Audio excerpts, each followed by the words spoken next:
This is the point. I'm Jeff Stein with today's Iowa Politics Report. Recently, the Iowa House and Senate passed a bill, soon after signed by the governor, to reform Iowa's income tax laws.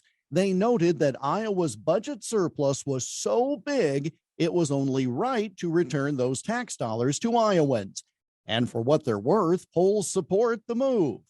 Last week, the March numbers from the Revenue Estimating Conference came in. These are the numbers projecting Iowa's income over the next months and years, used to help state officials in budgeting.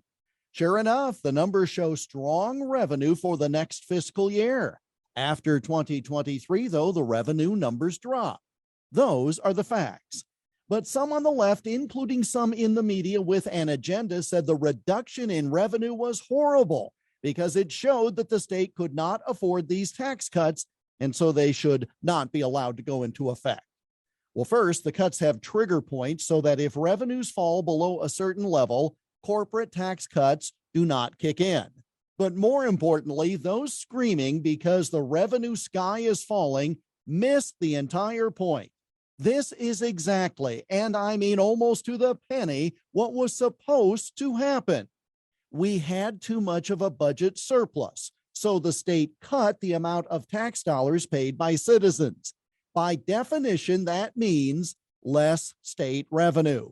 So not only does a drop in revenue not show that the cuts were a bad idea, it showed exactly what was intended by putting those cuts into effect.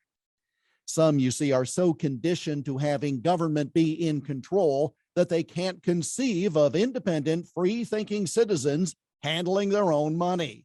They immediately saw less revenue as the sky falling.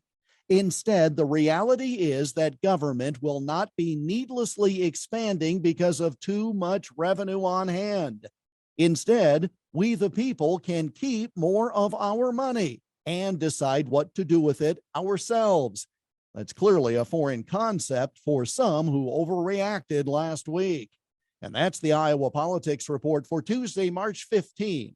On Twitter, Instagram, Getter, and Parler at Iowa Politics. I'm Jeff Stein on News Talk 1540 KXEL.